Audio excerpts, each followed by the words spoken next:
Thanks for tuning in to another Fusion training session. This time, we're going to be talking about rehearsals.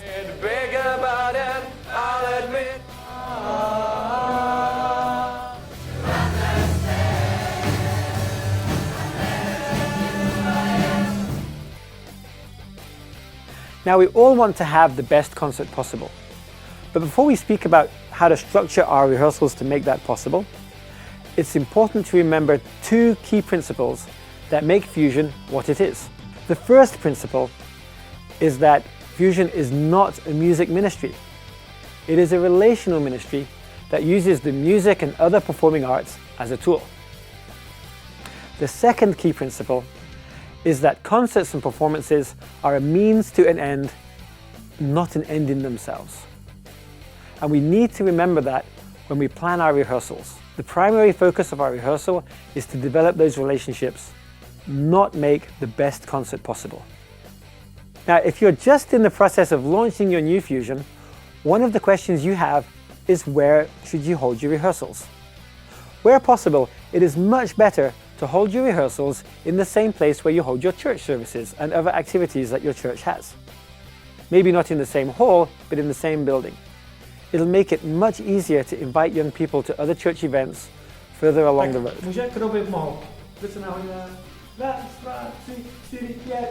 But of course, wherever you choose to rehearse, it's important there's enough space for your choir and band, some room maybe to play some games at the beginning of the rehearsal, and space to sit down and hang out during the break or before or after the rehearsals. Fusion's a great place for young people to learn to try something new for the first time.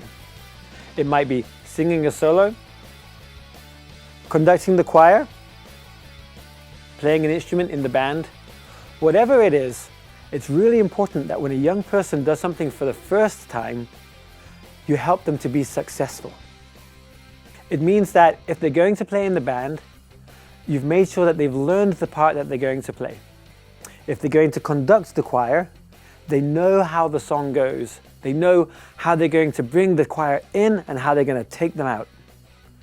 If a young person is going to sing a solo for the first time, they've learned the words.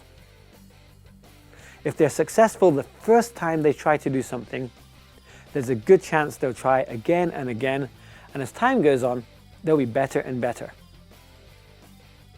Now, of course, the first time a young person tries something new, they're likely to make a mistake. That's okay. It's normal. But what's important is that we provide an encouraging atmosphere for them.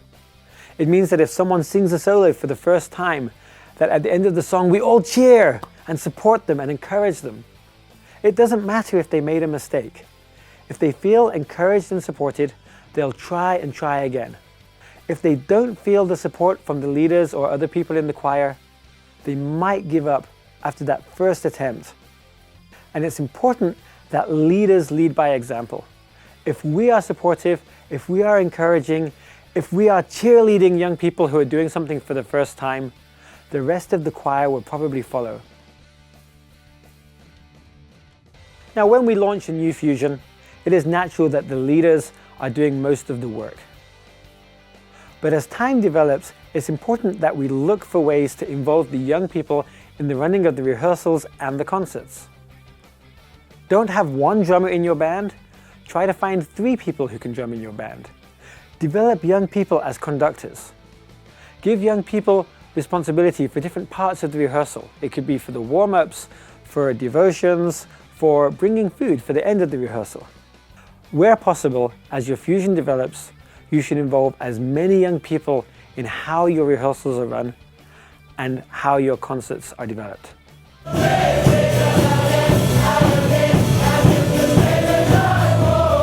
Fusion attracts many different types of teenager. Now, some of them will be musical or creative, and from the beginning, you'll see how you can involve them in how you run your rehearsals. For others, you might have to try to get to know that young person to find out who they are and what they have to offer. But everybody has something to offer. Now, one reason why people stay in Fusion is that it becomes a safe place for them where they feel loved and accepted. Sometimes we have to look past that first impression when we meet somebody and see them as Jesus sees them, see their heart.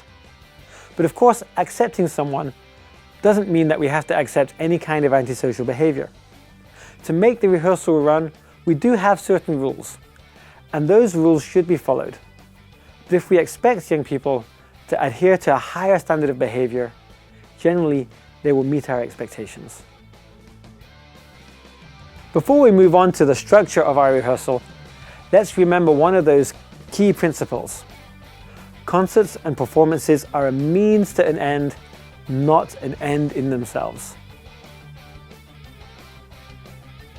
Teenagers will come early to a rehearsal if there's a reason for them to do so. Before your choir rehearsal starts, might be a good time for your bands to meet.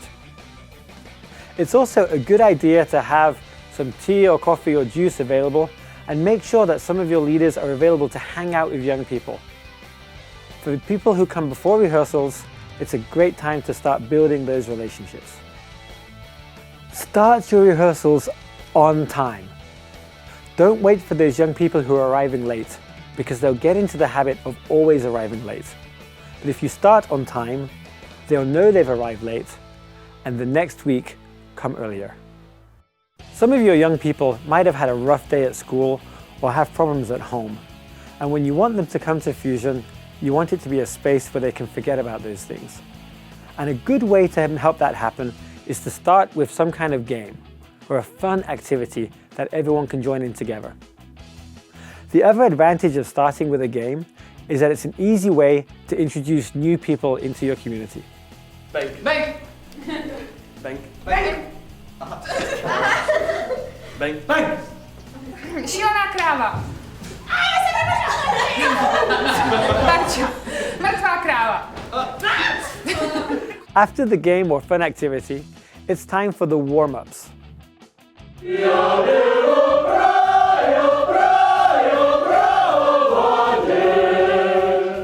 Now, we cannot stress enough how important warm-ups are. If you don't prepare your voice for singing for 2 hours, you'll actually damage your voices, and you won't get a good sound out of your choir. They don't have to be formal and boring warm-ups. There are plenty of fun things that you can do, but the important thing is you make it happen. If you have a young person that wants to learn to be a conductor, warm-ups are a great place for them to start. It's a chance for them to lead something in front of the choir without taking up critical time in your rehearsal space.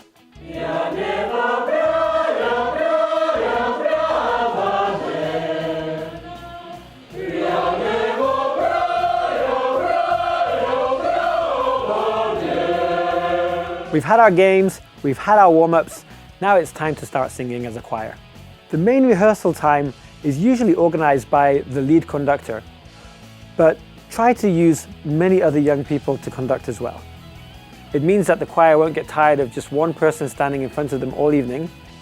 And of course, it also means that that one person won't have all the pressure of leading the whole rehearsal. If you have new people in your rehearsal, make sure they know where to stand. Tell them, sopranos are girls who sing high, and they will stand over here. Altos are girls who sing low, and they will stand over here. And the rest of the guys who sing high and low, and they're going to stand in the middle. Don't expect that the young people will know where they should move to. Let them know. And of course, if you have new people in your parts, encourage your members to get to know their name and to speak to those young people while you're learning other parts. The first half of your rehearsal is the time where you'll want to work on the most difficult songs of the evening, where you're learning something that's new or repeating something that's hard. But before you learn something new, sing 1 or 2 songs that you all know already. That gives new people a chance to see what a finished product looks like, and it also gets your young people into the mood of singing together. We have a tried and tested method of teaching new songs in Fusion. The conductor would sing the sopranos a line of their part, and the sopranos would sing that line back and repeat it until we know that they have learned their part. The conductor would then move on to the altos or the boys. The words are projected onto a screen. We don't give out words onto a piece of paper. The reason why is that young people will then focus on the paper and not look at the conductor. It also means that they'd become dependent on having this piece of paper in their hands, and they actually wouldn't learn the songs or the words of the songs for the concert. We also don't give out sheet music. You might have some really talented young people in your choir that can read sheet music, but most of the young people that join your fusion will not be able to. And we want everybody to be learning the new songs at the same pace. It helps build that stronger community. We like to keep things a little bit informal in fusion. So you don't always have to have everybody standing while they're learning their parts. If you're teaching the boys their part, it's okay for the girls to sit down where they are and have those quiet conversations amongst themselves. You might want to give them a question that they should ask, and it's important to make sure that new people are being spoken to. Now, sometimes those conversations can get a little bit too loud, so have somebody who knows that their job is to keep the noise level low. Where possible, have some of the announcements prepared in advance on PowerPoint, because young people remember what they see way better than what they just hear. The announcements are also a great time to sing happy birthday to someone who's had a birthday that week. Happy birthday, dear Esther. Happy birthday to you. And of course, don't forget to advertise events that your church is running, what your youth group is doing, what the topic of the sermon will be that Sunday. You want the young people to become involved in your church, so let them know about the life of your church during the announcements. Your break should be 10 or 15 minutes long. Any shorter, and you're not really giving a chance for relationships to develop. Any longer, and some people might think the rehearsal's over and go home. Try to look out for new people during the break. Make sure that somebody is speaking to them. Also, don't let the band be playing their instruments if their break room is the same place as where the equipment is. If everyone's making a lot of noise on the instruments, there's not really going to be a chance to have those conversations. When planning your devotion, remember that it's a really important part of the rehearsal. For many young people, it's the first chance that they have to hear the gospel truths that we believe. Give the devotion enough space and the right atmosphere. When some teenagers join Fusion for the first time, they don't actually like the devotion time. They love the atmosphere in Fusion, but just wish it wasn't run by Christians. So it's possible that during the devotion, some people might not look interested. But we found that in time, the young people begin to listen because they notice there's a difference in your lives. The devotions give you a chance to plant seeds in the minds of the young people. You can water those seeds through conversations that you have with these young people outside of the rehearsal time.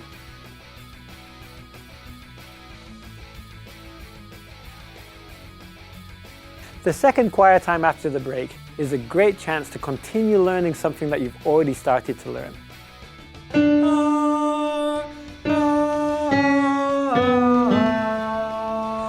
Don't begin to learn something that's difficult after the break. The teenagers will become very quiet very, very quickly. But it is okay to continue working on something that is more challenging. And of course, you want to end the rehearsal on an upbeat note. So finish the rehearsal on a song that you all know well, or repeating the song that you learned at the beginning of the rehearsal. Some fusions have developed a tradition that they have at the end of every rehearsal. It might be one special song that you sing together. It might be 5 or 10 minutes of praise and worship, or it could be one prayer that everybody knows. It doesn't matter what you choose to do, but it is good to have one thing that's repeating every week so that people know the rehearsal has finished.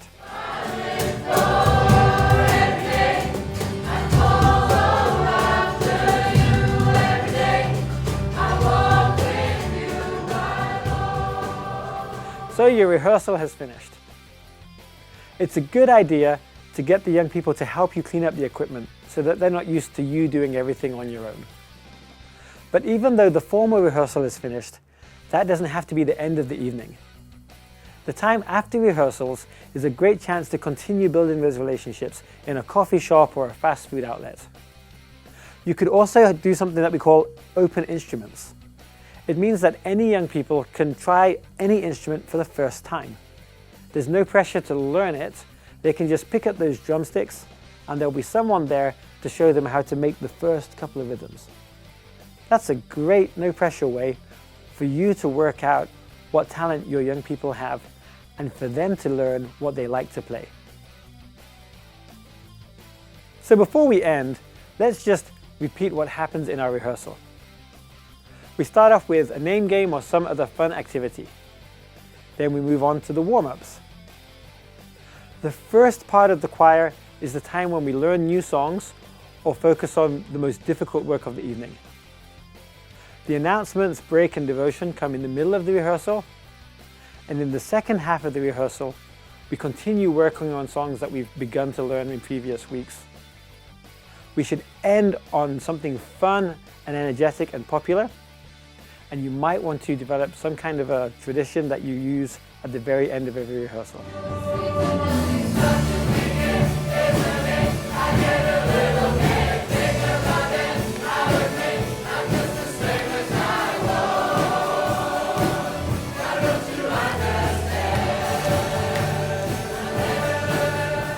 When we launch a new fusion, the rehearsals will be chaotic.